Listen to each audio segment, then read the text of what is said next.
하나님께서 주시는 동일한 은혜, 또 그 사랑 가운데 넘치는 복된 주일, 복된 예배 시간 되시기를 주님의 이름으로 축복합니다.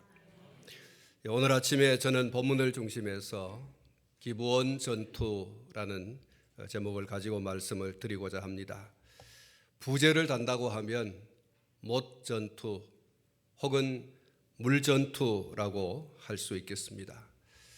오늘 본문 13절에 보면 스루야의 아들 요압과 다윗의 신복들도 나와 기브온 못가에서 그들을 만나 함께 앉으니 이는 못 이쪽이요 그는 못 저쪽이라 이렇게 말씀을 하고 있습니다.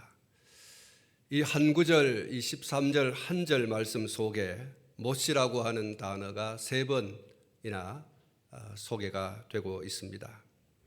그래서 기브온 전투는 못 혹은 물과 깊은 관련이 있는 전투라고 하는 것을 짐작하게 하고 또 실제로 못을 차지하기 위한 전투가 벌어진 것입니다. 여기 못은 물이 가득 차 있는 곳을 말하는 것인데 기브온에 그런 곳이 있었다고 합니다. 지형적 특성상 팔레스타인에는 물이 매우 귀한 곳입니다. 비가 오면 물이 곧 땅속으로 모두 스며 들어가 버리기 때문에 물은 너무나 소중한 생명줄이 아닐 수가 없는 것입니다.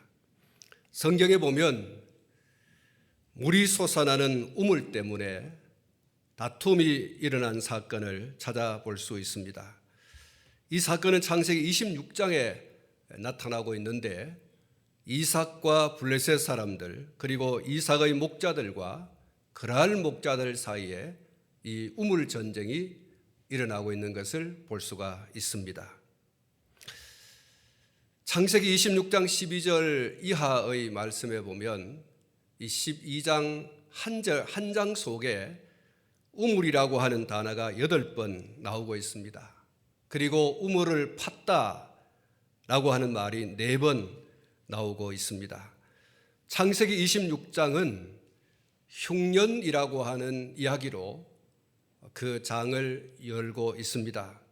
그런데 유독 이삭에게는 풍년의 삶으로 그 이야기가 쓰여져 있는 것을 볼 수가 있습니다. 창세기 26장 1절이 이렇게 기록이 되어 있습니다.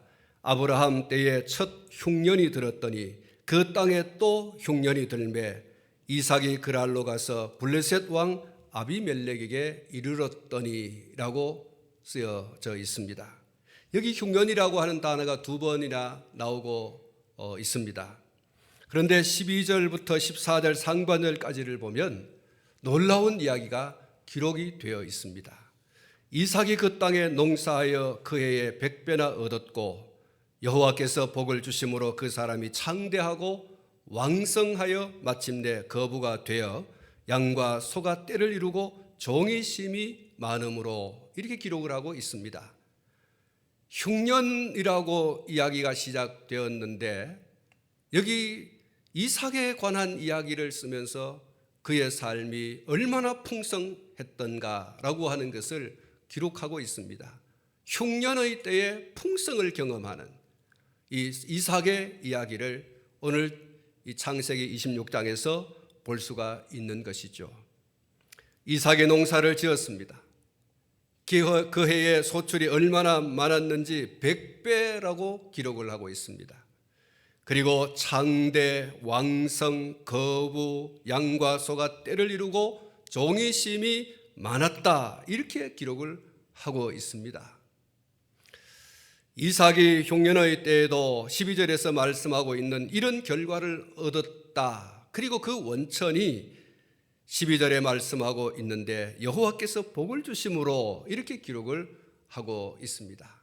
여호와께서 이삭에게 복을 주심으로 흉년의 때에 그는 풍년을 경험했다. 이렇게 말씀을 하고 있는 것입니다. 그리고 이 복을 구체적으로 말씀을 드리면 우물이라고 하는 것입니다.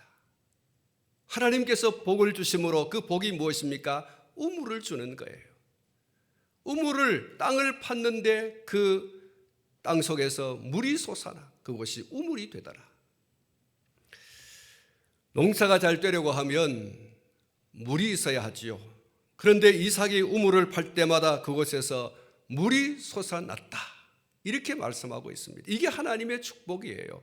흉년의 때인데 하나님께서 그에게 복을 주심으로 그가 농사를 잘 지을 수 있도록 땅을 팠는데 그곳에 물이 솟아나더라. 이게 하나님의 복의 핵심인 것이죠. 이삭이 우물을 팔 때마다 그곳에서 물이 솟아났다 했습니다. 블레셋 사람들, 그랄 목자들이 이삭이 우물을 통하여 농사를 잘 지어 백배의 소득을 얻고 그가 이렇게 창대하고 왕성하고 거부가 되고 양과 소가 떼를 이루고 종이심이 많아지고 이런 것을 바라보면서 성경은 시기했다라고 말하고 있어요. 이 블레셋 사람들이 시기했다. 그럴 이 목자들이 이삭의 목자들과 다퉜다. 무엇 때문에 다퉜느냐? 무엇 때문에 시기를 했느냐? 우물 때문에 그랬어요. 그래서 이 블레셋 사람들과 그랄 목자들이 이삭이 판 우물을 빼앗아 버립니다. 그런데 희한하게도 이삭이 거처를 옮겨서 그곳에서 땅을 팔 때마다 그곳에서 물이 솟아났다. 이렇게 말하고 있습니다. 사랑하는 성도 여러분, 이것은 정말 상상을 초월하는 기적이라고 할 수밖에 없습니다.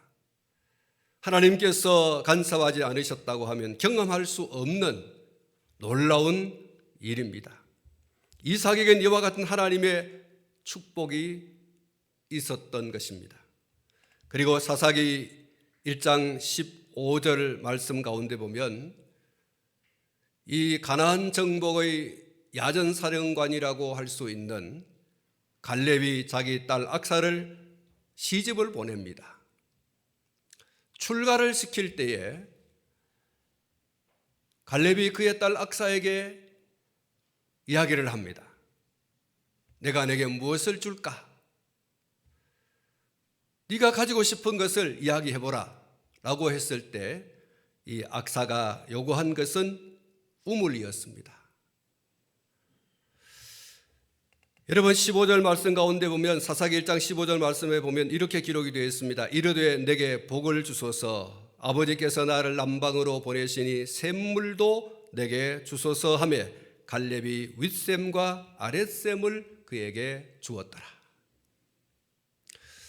여러분 창세기 26장이나 또 사사기 1장 말씀을 보면 우물이라고 하는 것이 그 팔레스타인에서 얼마나 소중한 것인가. 어머니의 젖줄과 같은 것이 바로 이 우물이다. 생명줄 바로 우물이다라고 하는 것을 볼 수가 있는 것이죠. 사람이 살아가는 데 있어서 이렇게 소중한 물 이야기가 오늘 본문에 소개되고 있는 것입니다. 본문에 소개되는 물쟁탈전, 소위 못전투, 물전투는 누구와 누구와의 사이에서 벌어진 전투였습니까? 사울의 아들 이스보셋의 신복들과 다윗의 신복들 간의 전투였습니다. 그들은 사실 이스보셋과 다윗을 대리한 대리전을 이 우물을 놓고 벌이게 되어집니다. 특별히 이 전투는 전면전에 앞서서 양측에서 각각 12명씩을 차출을 하고 싸움을 벌이게 합니다. 그리고 양쪽에 12명, 12명, 그래서 24명이 이제 소위 말해서 복병전을 벌이게 되죠. 자, 이 양 진영에서 12명씩 24명이 칼을 들고 상대방을 향해서 달려들었습니다. 그런데 이 성경 말씀 보니까 12명이 24명이 서로 칼을 들이대어서 다 죽었다. 이렇게 기록을 하고 있습니다. 생명을 아끼지 않고 이 24명이 싸움을 벌인 것이죠. 이후에 아브넬이 이끄는 이스보셋의 신복들과 요압이 이끄는 다윗의 신복들 간에 전면전이 벌어집니다. 양쪽에서 이끌고 나온 군사들이 서로 너도 나도 할 것 없이 앞에서 죽은 자기들 진영의 12명의 죽음을 바라보면서 우리가 물러설 수 없는 전쟁을 해야 되겠다. 이래서 양진영에서 전면전을 벌이게 됩니다. 그리고 성경은 이렇게 결론을 하고 있습니다. 요압이 이끄는 다윗의 신복들의 승리로 전투가 마무리되었다라고 기록이 되어 있죠. 사랑하는 성도 여러분, 13절 말씀 가운데 보면 스루야의 아들 요압과 다윗의 신복들도 나와 기브온 못가에서 그들을 만나 함께 앉으니 이는 못 이쪽이요 그는 못 저쪽이라고 했습니다. 기브온 못을 사이에 두고 치열한 전투가 벌어졌다는 얘기죠. 그 이유는 기브온 못을 누가 차지하느냐에 따라서 국가 경영에 미치는 영향이 매우 컸기 때문에 그렇습니다. 앞에 말씀을 드린 것처럼 이 물은 생명줄입니다. 어린아이에게 어머니의 젖이 생명줄인 것처럼 이 팔레스틴에 있어서 물은 생명줄이에요. 한 지붕 안에 두 집안이 있습니다. 한 지붕 안에 두 국가가 세워졌습니다. 이스보셋이 이끄는 한 나라, 다윗이 이끄는 한 나라, 유다를 중심해서 다윗이 한 국가를, 이스보셋을 중심해서 이스라엘이라고 하는 한 국가가 이렇게 세워진 것이죠. 두 국가는 피할 수 없는 전쟁을 치룰 수밖에 없는 그런 환경과 여건과 상황이었고, 특별히 이 기브온 못을 누가 차지하느냐에 따라서 국가의 경영이 잘 될 수도 있고 잘 못 될 수도 있는 거예요. 우리가 앞에 살펴본 대로 이 물이 있음으로써 풍년을, 물이 없음으로써 흉년을, 물이 있음으로 태평성대를, 물이 없음으로 쇠락의 길로 갈 수밖에 없는 굉장히 중요한 이 물이 그들의 중심에 있었던 것이죠. 말씀을 드린 것처럼 물은 팔레스타인 지역에 있어서 지역적 특성상 어머니의 젖줄과도 같은 매우 소중한 것이었습니다. 따라서 풍부한 수량을 자랑하고 있는 이 기브온 못은 양측이 물러설 수 없는 치열한 전투를 이루기에 충분한 이유가 있었습니다. 그리고 이 전쟁은 요압이 이끄는 다윗의 신복들이 승리한 것으로 결론이 납니다.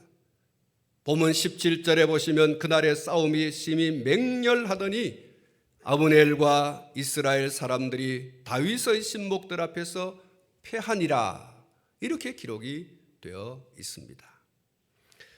사랑하는 성도 여러분, 어떻게 보면 1대 11의 전투입니다. 1대 11의 전투, 무슨 이야기입니까? 다윗은 유다 지파 하나만을 가지고 브니엘에서 이 왕국을 건설했지 않습니까? 이스보셋은 이스라엘, 말하자면 유다 지파를 제외한 11지파의 왕이 된 것이죠. 그래서 1대 11의 전쟁입니다. 요압이 이끄는 다윗의 신복은 유다 지파 하나입니다. 그러나 아브넬이 이끄는 이스보셋의 신복은 유다 지파를 제외한 이스라엘 11지파입니다. 그래서 배경면에서 보면 요압이 이끄는 다윗의 신복들은 아브넬이 이끄는 이스보셋의 신복에 비할 수 없는 소위 비대칭입니다. 11지파에서 차출한 군병들과 한 지파에서 차출한 군병들, 누가 이기겠다고 생각이 됩니까? 언뜻 우리 머릿속에 스쳐가는 11지파에서 차출한 군대와 이 한 지파에서 차출한 이 군대와는 비교되지 않는 소위 비대칭이에요.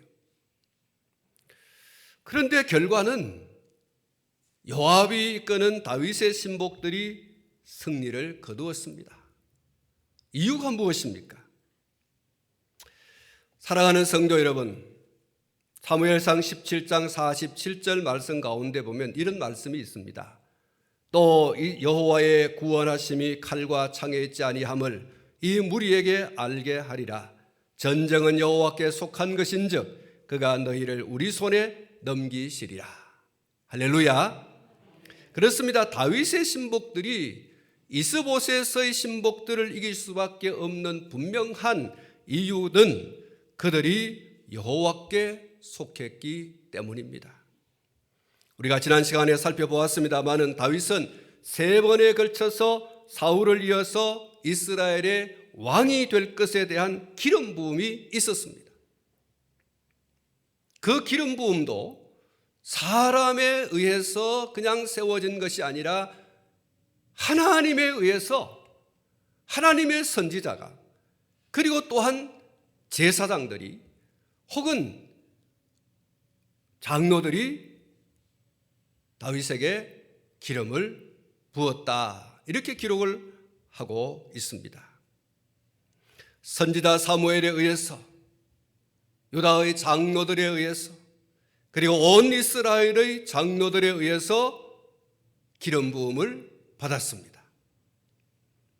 특별히 사무엘상 16장에 보면 다윗이 처음으로 선지자 사무엘에게 기름 부음 받는 그 과정과 장면이 소개가 되고 있습니다. 사무엘상 16장 1절 중반절에 보면 너는 뿔에 기름을 채워 가지고 가라. 내가 너를 베들레헴 사람 이새에게로 보내리니 이는 내가 그의 아들 중에서 한 왕을 보았느니라 하시는지라. 이렇게 말씀하고 있죠. 하나님께서 선지자 사무엘에게 이새의 아들 다윗에게로 가라. 그리고 그에게 가서 기름을 부으라고 말씀을 하시죠. 3절 말씀에 보면 이새를 제사에 청하라. 내가 내게 행할 일을 가르치리니 내가 내게 알게 하는 자에게 나를 위하여 기름을 부을지니라. 이렇게 말씀을 합니다. 그리고 12절에 보면 이에 사람을 보내어 그를 데려오매 그의 빛이 붉고 눈이 빼어나고 얼굴이 아름답더라. 여호와께서 이르시되 이는 그니 일어나 기름을 부으라 하시는지라.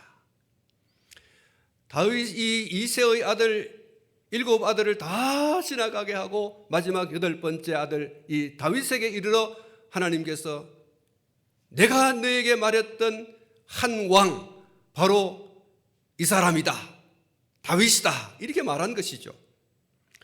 13절에 보면 사무엘이 기름 뿔병을 가져다가 그의 형제 중에서 그에게 부었더니 이날 이후로 다윗이 여호와의 영에게 크게 감동되니라. 사무엘이 떠나서 라마로 가니라. 이렇게 기록을 하고 있습니다.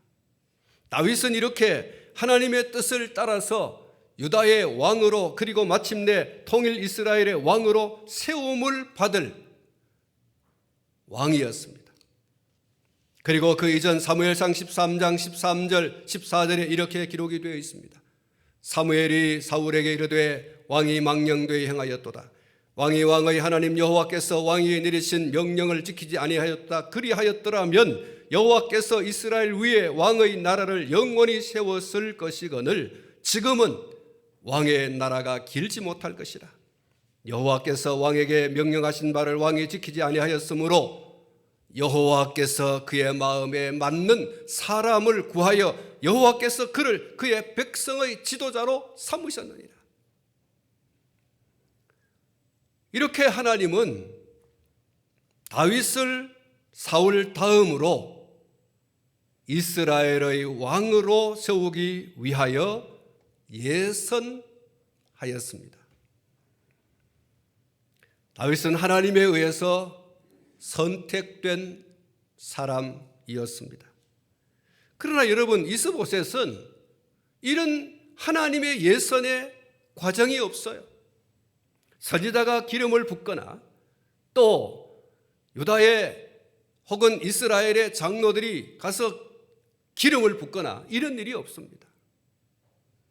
이스보셋은 단지 사울의 아들이었을 뿐 하나님의 뜻에 의한 선지자나 백성들의 대표라고 할 수 있는 장로들의 기름 부음이 전혀 없는 굳이 말씀을 드린다고 하면 호크마 주석이 지적한 대로 군장 아브넬의 음모, 다시 말씀을 드리면 아브넬의 권력에 대한 개인적 야망, 욕심, 욕망, 그것으로 말미암아 세워진 왕이 된 것입니다. 물론 이스보셋의 왕권에 대한 욕심이 없었던 것은 아니지만 그것을 부추기고 결국 그를 왕으로 옹립해서 세운 사람이 아브넬이었습니다. 아브넬은 이스보셋을 이스라엘의 왕으로 세워놓고 자기 마음대로 통치권을 행사하고 싶었던 것이죠. 소위 말해서 상왕 노릇을 하고 싶었던 겁니다. 이스보셋을 로봇처럼 왕으로 세워놓고 아브넬이 섭정 뒤에서 왕을 조정하여 자기 마음대로 나라를 통치하고 싶은 이런 음모, 이런 더러운 욕망과 욕심이 아브넬에게 있었던 것이죠. 이스라엘의 왕은 기름 부음 없이 세워지지 않았습니다. 그런데 이스보셋이 기름을 부음받지 아니하고 왕으로 옹립을 하여 세워졌거든요. 어떤 과정을 통해서 세워졌느냐? 군장 아브넬이 자기 욕심에 의하여, 욕망에 의해서, 야망에 의해서 세워진 왕이었던 것입니다. 그러므로 아브넬과 그의 왕 이스보셋의 신복들이 다윗의 신복들과 전투를 치른 것은 단순히 이 우물을 차지하기 위한 전투라기보다는 하나님의 뜻을 거스르고 하나님을 대적하는 행동을 했다. 겉으로는 이 우물 전쟁이지만 영적으로 이 싸움의 배경을 들여다보면 하나님의 기름 부음 받은 왕에 대한 도전이고 대적이고 동시에 하나님께서 당신의 종으로 한 나라를 맡겨 당신의 뜻을 이루게 한 그 하나님에 대한 대적이라는 것입니다. 사무엘상 2장 10절 말씀에 보면 이렇게 기록을 하고 있습니다. 여호와를 대적하는 자는 산산이 깨어질 것이라. 하늘에서 우레로 그들을 치시리로다. 여호와께서 땅 끝까지 심판을 내리시고 자기 왕에게 힘을 주시며 자기의 기름 부음 받은 자의 뿔을 높이시리로다 하니라. 할렐루야. 아브넬이 이끄는 이스보셋의 신복들이 피할 수밖에 없었던 이유 분명합니다. 다윗을 거스리고 다윗을 대적하는 것이 아니고 하나님을 거스리고 하나님을 대적하는 행동을 했기 때문에 패할 수밖에 없었다는 거예요. 11지파에서 차출한 용맹스러운 그런 군사들이었지만 한 지파에서 차출한 그 군병들을 이길 수 없는 그 이유가 바로 여기 있습니다. 하나님에 의해서 세움받은 왕을 대적하는 이 행위, 단순히 한 왕을 대적한 것이 아니라 그를 세워 하나님의 뜻을 이루고자 하시는 하나님을 대적하고 하나님을 거스리는 이와 같은 행동을 했기 때문에 결과적으로 패할 수밖에 없었다라고 하는 것입니다. 사랑하는 성도 여러분, 우리는 우리의 언행에 대해서 반드시 이렇게 질문해 볼 필요가 있습니다.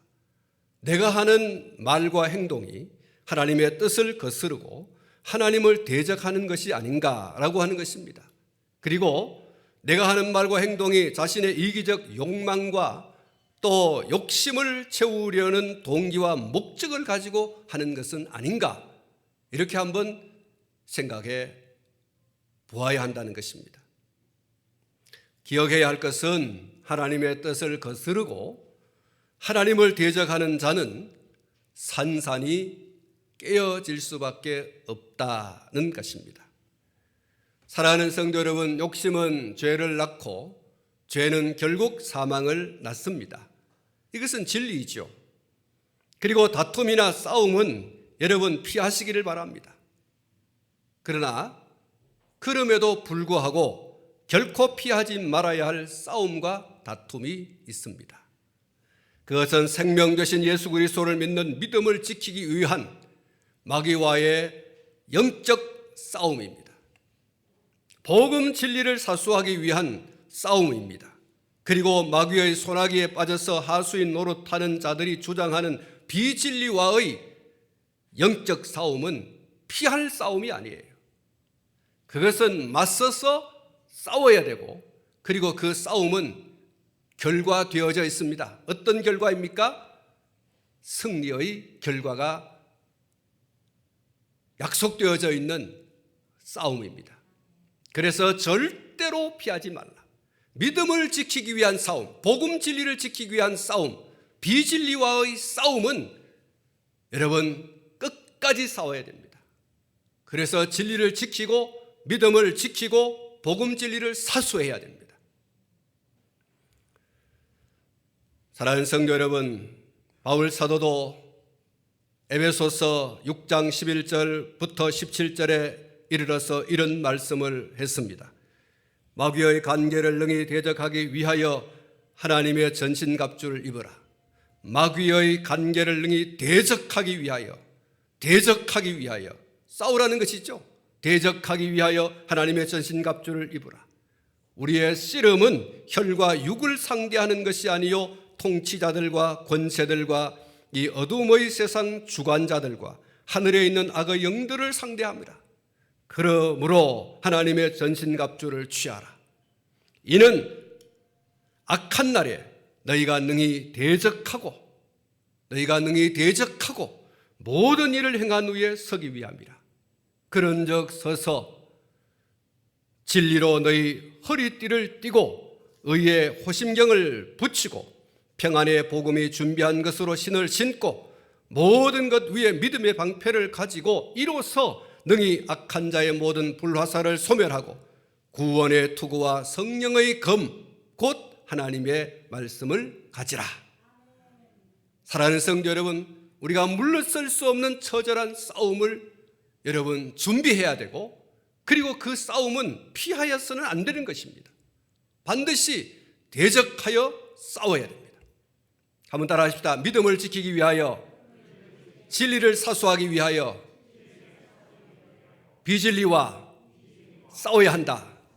그렇습니다. 마귀와 싸워야 하고 복음 진리를 훼손하는 자들을 위해과 함께 싸워야 되고, 그리고 비진리를 이야기하는 사람들을 위해과 함께 여러분 싸워야 됩니다. 처절히 싸워야 됩니다.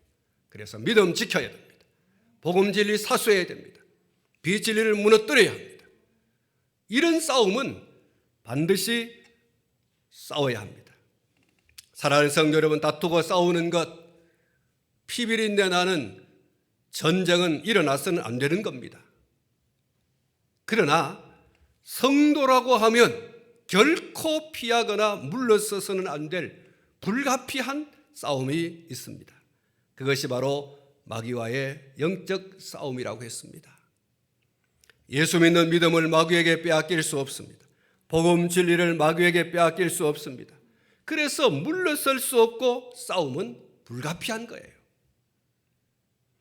이 영적 전쟁을 우리는 반드시 치러내야 하고, 그리고 승리를 거머쥐어야 하는 줄로 믿습니다.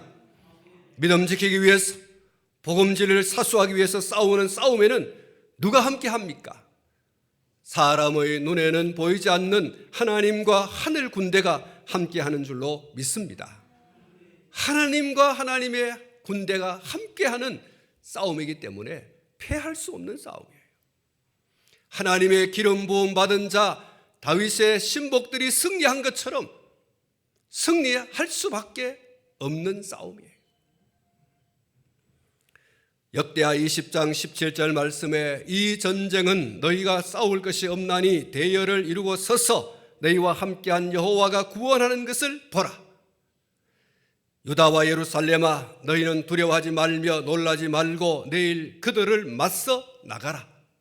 여호와가 너희와 함께 하리라 하셨느니라. 할렐루야.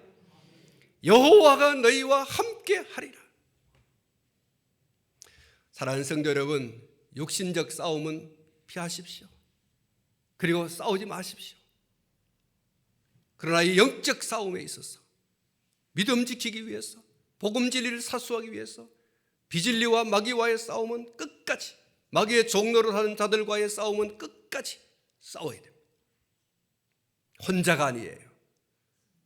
여호와와 그의 군대가 함께하는 싸움인 것을 믿으시기를 축원합니다.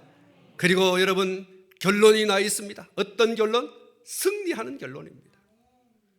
이 승리의 결론이 여호와와 그의 군대와 함께하는 자에게 있다고 하는 이 사실을 여러분 기억하시고 반드시 이 영적 싸움에는 물러서지 마십시오.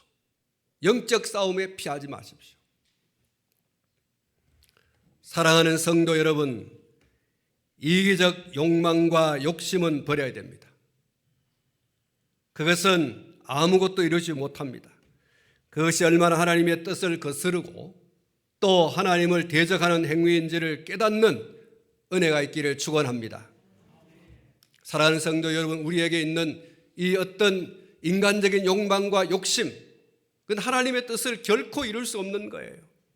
그래서 하나님의 뜻을 거스르고 하나님을 대적하는 행위를 그리고 말을 할 수밖에 없어요. 그것은 아무것도 이루지 못합니다. 마치 아브넬이 이스보셋을 옹립하여서 자기의 욕망과 야망을 이루기 위한 그런 어떤 계획을 가지고 있고 실행을 했지만, 그러나 그것이 실패로 돌아가지 않습니까? 결국 그것이 패한 것으로 돌아가지 않습니까? 그러므로 우리 속에 있는 이 하나님의 뜻을 거스르고 하나님을 대적하는 그 어떤 인간적 욕망과 야망, 여러분 버리셔야 됩니다. 말씀을 맺으려고 합니다. 요압이 이끄는 다윗의 신복들과 아브넬이 이끄는 이스보셋의 신복들 간에 기브온 못 전투 혹은 물 전투를 통해서 우리에게 주시는 하나님의 메시지를 오늘 저와 여러분이 마음에 새길 수 있기를 바랍니다. 우리의 언행이 욕심과 욕망을 타고 하나님의 뜻을 거스르고 대적하는 것이 되지 않도록 해야 할 것입니다. 예수 믿는 믿음을 지키고 복음 진리를 사수하는 일이라고 하면 그것을 반대하고 무력화시키려고 하는 어떤 세력들과도 충돌 혹은 물러설 수 없는 싸움이 불가피하다 라고 하는 것도 오늘 저와 여러분의 신비에 새길 수 있기를 바랍니다. 그렇다고 해서 물리적 어떤 행사를 가해야 한다, 그런 건 아닙니다. 우리 역사적으로 십자군 전쟁이 있는데 그 십자군 전쟁은 잘못된 거예요. 하나님의 뜻이다 하고서 칼을 들고 나라들을 막 점령하고 사람들을 죽이고, 그건 하나님의 뜻이 아니에요.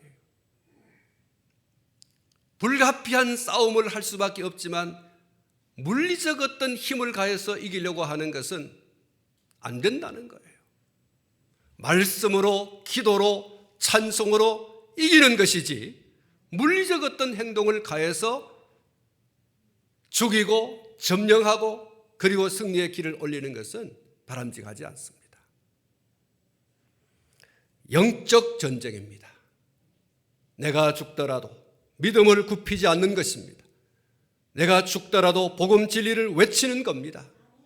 승리는 하나님의 뜻에 순종하는 하나님의 편에 선 사람의 것이라고 하는 사실을 명심하고 오늘 저와 여러분들이 하나님의 뜻에 더욱더 순종하여 가는, 그리고 우리 주변에 일어나고 있는 모든 비진리를 이야기하는 사람들, 마귀의 종노릇하며 복음 진리를 훼손하려고 하는 사람들, 우리의 믿음을 무너뜨리려고 하는 자들에 대해서 분연히 일어나 거룩한 영적 전쟁을 선포하고 그 전쟁의 선두에 서서 물러설 수 없는 처절한 싸움을 싸우고 반드시 승리를 거머쥐는 저와 여러분 되시기를 주님의 이름으로 축원합니다.